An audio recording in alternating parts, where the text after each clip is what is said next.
Welcome to the One Girl Revolution podcast. It's your girl, Kate Bryan. The One Girl Revolution podcast highlights the stories of everyday women who are changing the world through their lives.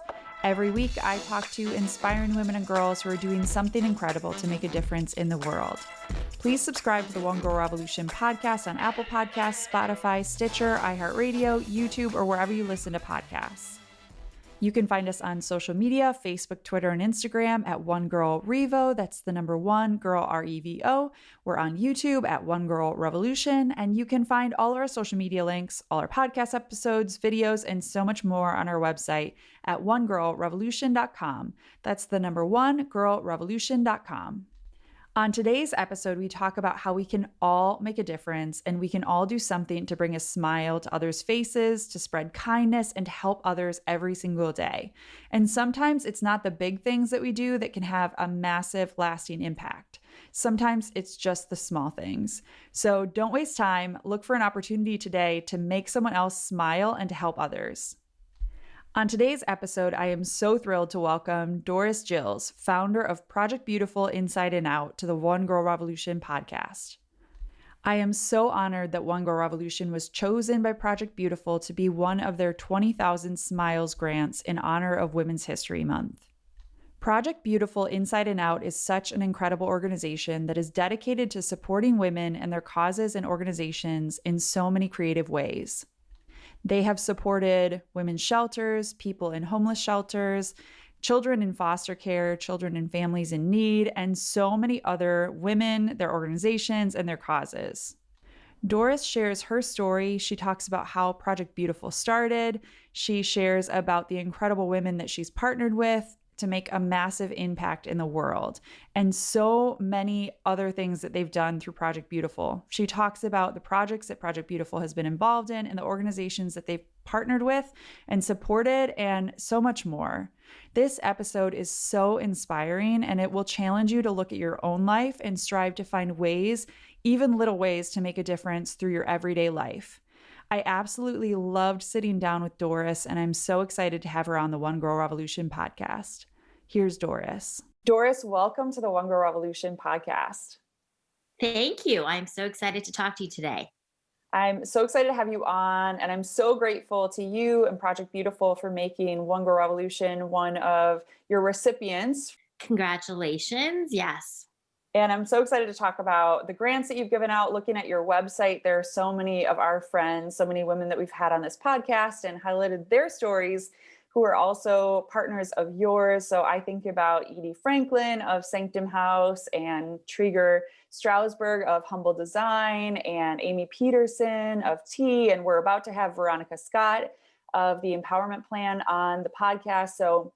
So many incredible women. I encourage everybody who's listening to look at your website to support the work that you're doing. And we'll talk about that more, but also to find other organizations to support. I know so many people that are listening, they always want to support good causes, but they don't often know where to go. And you have such an incredible list of women and organizations for people to support. So before we get into all the work that you do with Project Beautiful and just all your different programming and events and different things that you've done, I'd love to hear about your story. So who you are, where you're from, and just a little bit about your background. So again, my name is Doris Giles. I grew up in New Jersey, went to the University of Michigan for business, and then I worked at Chrysler for 2 years. And then I went to grad school at Emory in Atlanta and got a business degree there.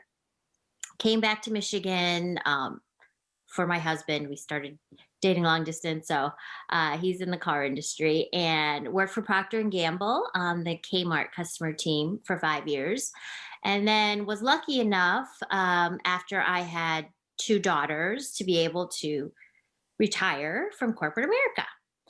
So this is kind of how the charitable thing started. I was lucky enough to have time and capacity to give back probably earlier than most. So I was like going into a Pontiac elementary school and helping kids with reading and some other activities. And I realized or recognized that, I was volunteering with people that were much older that I had nothing in common with.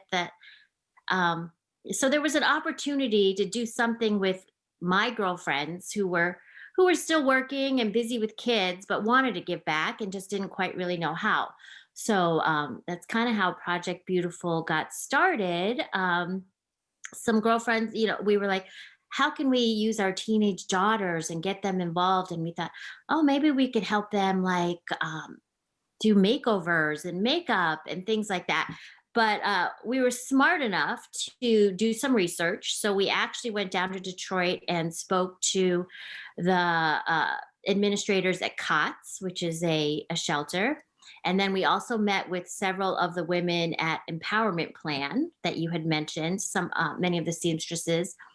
Um, and what we ended up doing for our first event was a Mother's Day event where we collected bras and panties because COTS mentioned that, they get lots of clothing donations, but nobody really wants to donate, used undergarments.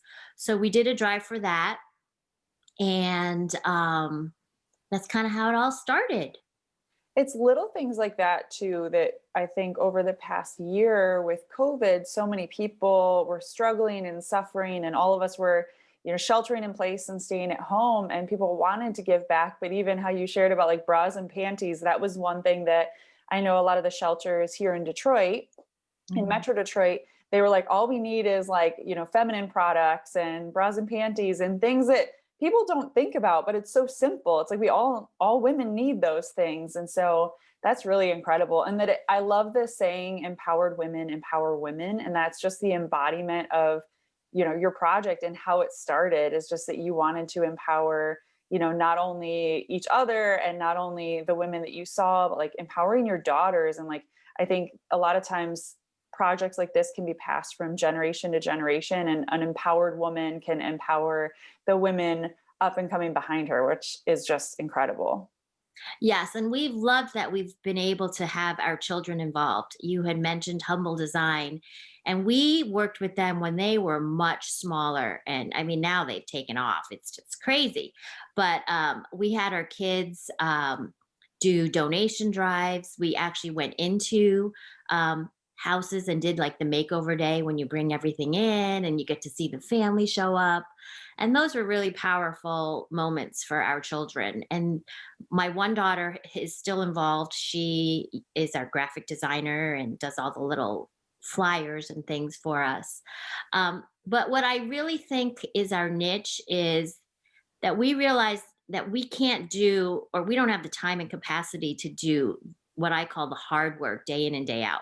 The Edie Franklins, the Veronica Scotts that are, I mean, that is exhausting work to run a shelter, et cetera. So what we realize is um, our little niche is kind of like the filler, the warm fuzzy things that if they had a little bit more money, if they had a little bit more resources, projects they'd like to take on. And so that's how we fit in. We partner with all these great organizations that are doing amazing work day in and day out, and we're just kind of like the sprinkles or the icing on the cake is how we like to think of ourselves.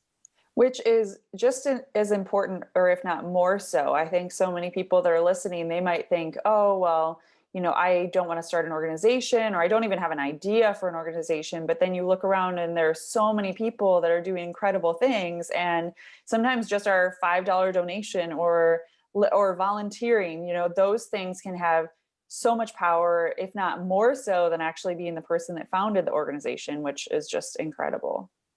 We like how we do work with so many organizations and expose our friends and network to those. So some of, something will touch a person and then maybe they'll go volunteer directly with them, which is perfectly fine with us. We love that. Yeah, you're raising up an army, which is beautiful, and just connecting people, and I just think it's incredible. So, for people that are listening, talk about Project Beautiful. Like, what is the embodiment of it? Talk to me about the mission. So our mission officially is to build confidence and inspire hope in individuals and families that are rebuilding their lives. So we wanted to touch the people that needed it most, or will make smiles for people that need it most. So it is a pretty broad mission, which we like. It did start with women in domestic violence shelters. We also do a lot with foster children, children that are battling serious illnesses, victims of or survivors of sex trafficking. So we like that our mission is kind of broad and that we can touch on so many different areas. So you've done a lot of events as well. Can you talk about some of Yeah. the events that you've done? Yes. So our signature, or our, events that we've done for several years, started with Mother's Day, like I said.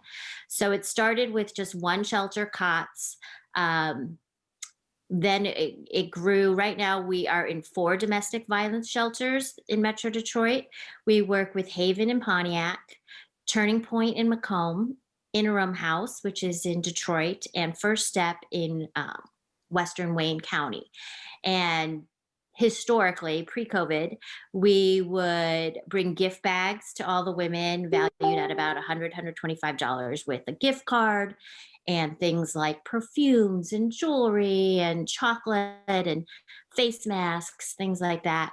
Um, then we would also bring in brunch for the women and their families, a special brunch. And we would have volunteers that would go and make crafts with the kids and kind of keep them busy so they can enjoy a meal. And we would also give each shelter, it started out at $1,500 for a project of their choice. So some of the things they've done are new mattresses, ceiling fans, or a garden outside, a donation towards their pet shelter, because these domestic violence shelters, uh, the pets, is a big factor of why women won't leave their homes, because they're worried about their pets. So Mother's Day is a big program for us. And we would have a panties in a bunch brunch, kind of just going off the name. That's so fun. Usually, we would do that a few weeks before, where we would have our friends and supporters come, and we'd have a nice luncheon with speakers, and we would collect all those needs list items. Oh, we also gave them like bins and bins of needs list items, like you said, feminine hygiene, diapers, formula, paper towels, cleaning products, African American hair care products is a big one. Things that you just like would never think about. So since COVID, we've been giving more financially and letting them control exactly where the money goes, because things are so critical.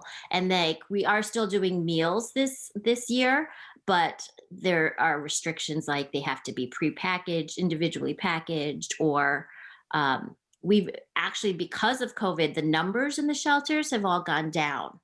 So we reached out to 2 other organizations, Sanctum House, and are giving gift bags to them, because they have a number of women. And then also another organization, Methodist Children's Home Society, which has a house for young teen women that are moms in Detroit. So we're giving some gift bags to them too. So they were also a 20,000 Smiles winner. So yeah. That's so awesome. So that's our big one. And then for the last several years, we've had an event at M1 Concourse in Pontiac.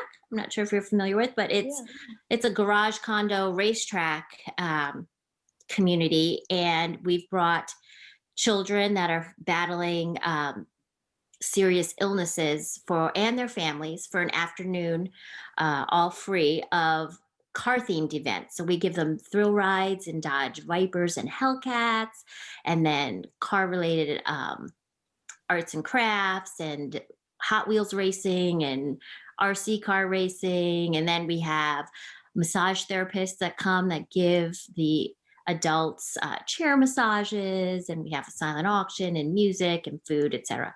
So that's another one of our events.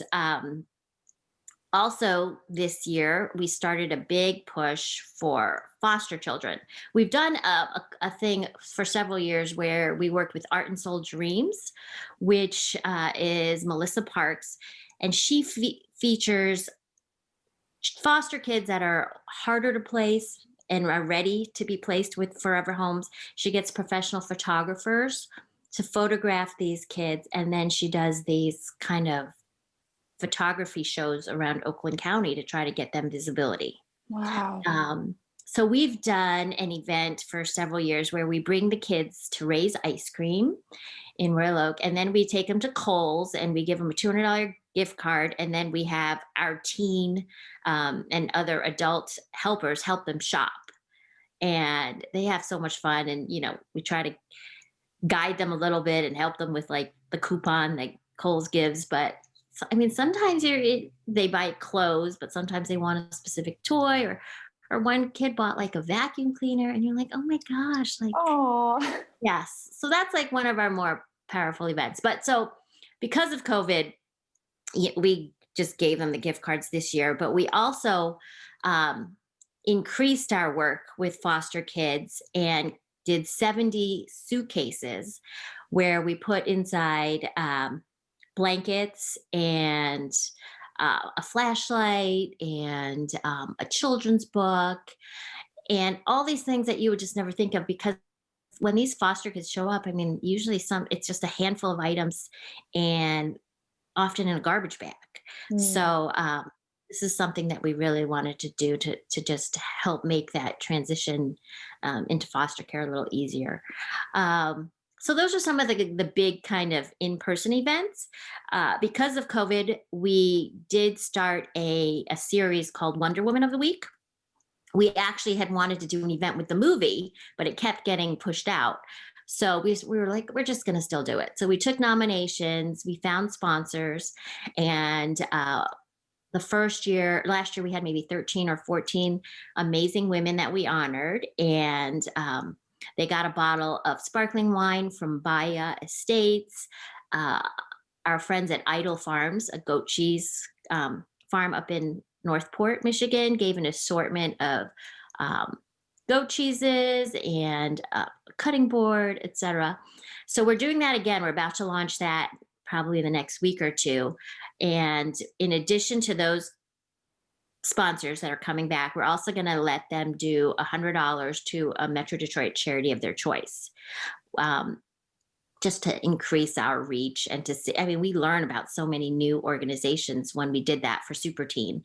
So after Wonder Woman, we then did Superman, and then we did Super Teen. So we hope to, just because of COVID, we were, realizing that some people were standouts and really wanted to kind of celebrate them and make them feel like they're appreciated and special.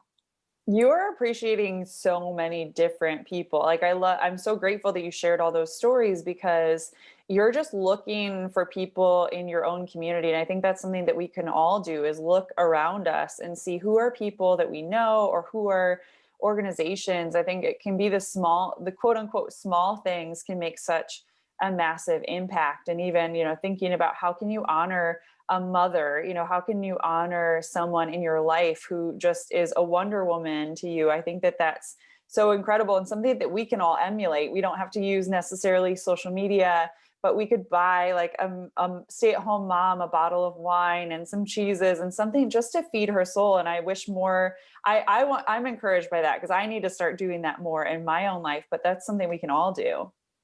For sure. And one thing we did do during COVID is we wanted to support local businesses. And one of our friends is an owner in Bigalore Pizza.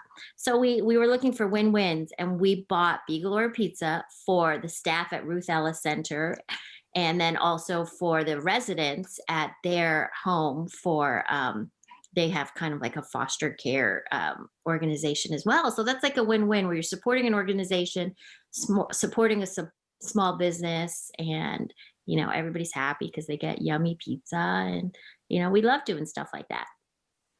Doris, when do you ever sleep? Do you ever sleep? I feel like you're doing so much, and everybody else at Project Beautiful is doing so much, that every day must be a new day, and you're doing so many incredible things. We are, and it's so much fun, and it's creative. And what I love is our board is 10 women. Not that it had to be, but it just kind of turned out that way. But it's 10 women. and we're lean. We're no nobody gets paid. Everybody's volunteer, and we're super creative. We have a board meeting or even a text, and it's like, oh, what else should we do this Christmas? And then like in an hour, we have this whole new foster care kids plan, which I love. So it's great. And what we love is that it involves our family and our friends. They donate things like we just did a Facebook virtual silent auction to raise money for Mother's Day. We raised $5,000. Um, we have friends that'll do Facebook fundraisers and raise money for us. But I think people like to donate to an organization that they know versus just writing a check to like a big national organization. So we give them that opportunity to, you know, kind of be grassroots and know that their money is going directly to a program. Yeah. How do you choose? And I know that you have the board and you come up with, I'm sure each of you bring different ideas to the table every single day, but how do you choose the events that you do? And how do you choose like the organizations that you partner with? A lot of times we take nominations from our network. We do try, to really think about what our mission is, and see if it fits in. We also do like to work with the underdogs that kind of aren't getting big grants or big corporate funding, So the people that really need it and appreciate it is who we're kind of hoping to find. Yeah. How did 20,000 Smiles start? How did that idea spark and how did that kind of get off the ground? So this is you were part of the third round, but it started with one year we kind of just had some extra money, and we're like, our thing is, if we have the money, we're going to give it back out and find a use for it. So we're like, let's do 10 organizations, $2,000 each, and then we figured, each dollar is worth a smile. So 20,000 smiles is how we came up with the name. And our first year, it was mostly organizations that worked with children. Last year, it was a lot that were organizations that were really hit hard by COVID. And then this year, we decided to focus on organizations that were helping and supporting women. And that's how we found you. That's amazing. That you're just such an inspiration, and everyone at Project Beautiful is such an inspiration. And again, like the whole network that you've created is beautiful. Not to say Project Beautiful, but it's really beautiful and inspiring. And you've given out, I was looking on your website, in 5 years, it says you've given over $386,000 out, and countless smiles, of course. But it's just incredible what you've done just by bringing together a handful of women who had a dream and had a mission and just continue to add these new projects and events onto your plate as well. It's incredible. I mean, I'm so proud of that number, and it's with almost close to 60 organizations that we've touched, and we keep hoping to grow that. And it's all private donations for the most part. A small amount of, some companies that had small grants, but yeah, it's all our friends and family and ourselves. It's all how we want to give back. Doris, I know that it's really difficult to pinpoint one event or one organization because you've helped so many people like you've laid out throughout this podcast episode. But for you, is there one that just really touched your heart in a special way, or maybe even a person, maybe when you guys were going to Kohl's and working with one of the kids and helping them pick out whatever they wanted? When you're looking back on all the different projects that you've done, is there one story that really touched your heart in a special way? Early on, we worked with a program called Pictures of Hope. Linda Solomon is a photographer, and she would bring little, disposable cameras into shelters and have these kids go around with local community kind of mentors like policemen and reporters and firemen and take pictures of what their hope is. So sometimes it's like a new pair of shoes, or, like they'd like a nice house for their parents, etc. And so we were up in Flint, and my husband came along as one of these mentors. And there was a young kid who had never been to a car show, never been to the Detroit Auto Show, which, in Metro Detroit and in the auto industry, you just kind of take that for granted. So because of that, Project Beautiful came up with a auto show talk and walk, and we brought him down and a few other kids from Flint. And then we also found kids that were part of the Art and Soul Dreams foster care kids program and some other foster kids. And we found a friend that owned a restaurant in Detroit, and we gave them all brunch. We brought in people from the industry, kind of like a career talk. And we had someone from design and purchasing and marketing, someone who worked at a dealership, etc. Kind of talk to these kids. And then we broke up into small groups and we went to the auto show. We got we sponsored auto show tickets and walked around with them. And it's just kind of like how these little things you take for granted all of a sudden spark an idea, and then you have a new program. And then a second one that is happening right now is we had a Superman who is a doctor at the Detroit Medical Center Children's Hospital Sickle Cell Center. So I went and delivered his gifts, and he was sharing how, he has 60 some kids in his center and only one nurse, and how they're understaffed. And, COVID, of course, hit everything really hard. And sickle cell, I'm not sure if you're aware, because most people aren't, affects more people than cystic fibrosis, but gets much less funding, much less publicity, etc. And it's related to the fact that it hits usually African American and Hispanic families, and for a bunch of reasons. So it's definitely under supported. And then just coincidentally, a friend of mine was like, "Oh, hey, my son, who's a nursing student at U of M, is looking for a summer internship. And do you know of anything?" And I was like, wow, what if Project Beautiful sponsors 2 nursing interns at the Sickle Cell Center? And that's what we're doing this year. So we have two nursing students that are going to be working at the Sickle Cell Center and helping the nursing staff, relieve some of the duties that they are able to let other kids do for them. So we're so Wow. excited about that. That's awesome. And you're just such a problem solver. I was like, if I ever have a problem in my life, I feel like I just need to call Project Beautiful, call Doris. Be like, but We that's have it. a nice It's like we have to what? network. We have a nice network. Yeah, Yeah. you do, but it's just those things. Like I think when we pay attention in our daily lives, we will see opportunities to help other people. And it doesn't always have to be the big thing. It can be a little thing, or hey, I know this person who's looking for a nursing internship, and then how do we help make that happen? It's just Mhm. it's amazing. Yeah. Doris, if you could get to the heart of because I'm so curious about your heart and your story, and like thinking about all these things that you've done and things that you're doing, if you could get to the heart of why you do what you do, what would that be? I really think our board,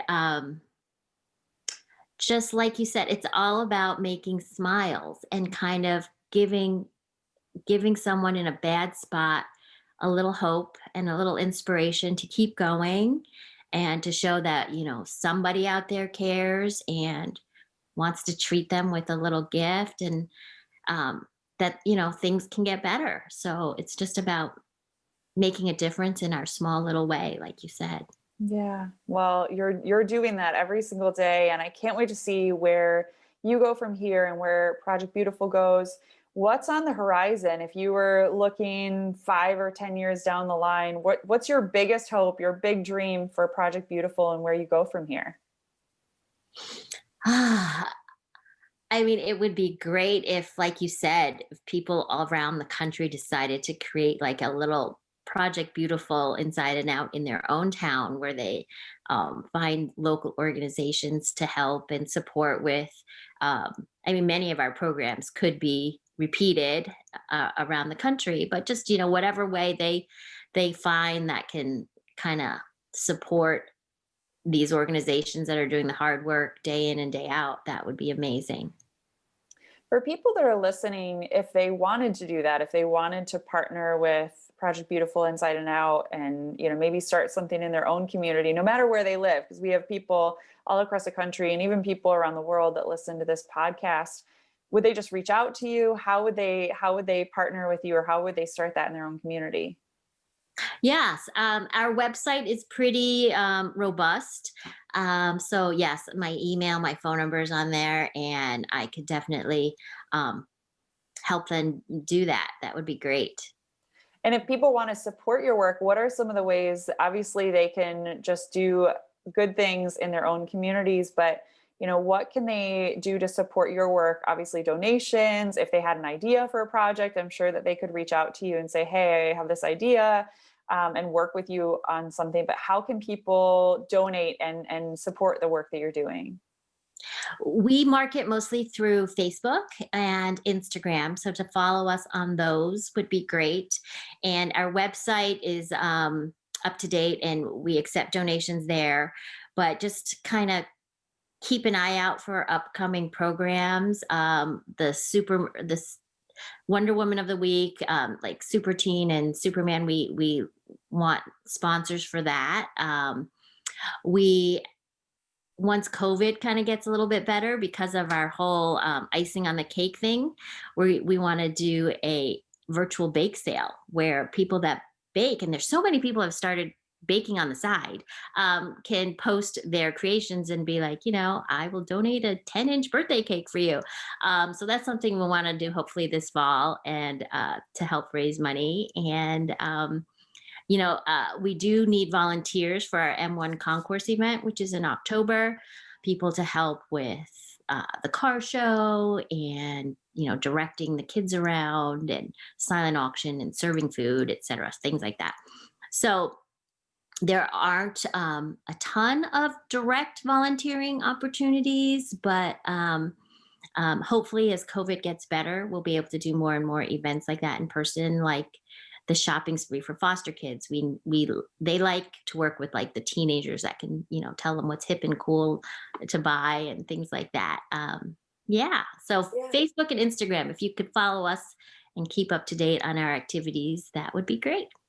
And you mentioned teenagers. Any teenagers that are listening, I know that a lot of times, young people want to do something and they don't know how to get involved. And so I'm sure that they could reach out to you, and you could, they can volunteer whenever volunteer opportunities present themselves. And I will be sure to follow everything that you guys are doing and promote it. So as opportunities come up, or even when the bake sale happens, I'll keep an eye on it and Yeah. promote it to our community so people can get involved in all those different ways.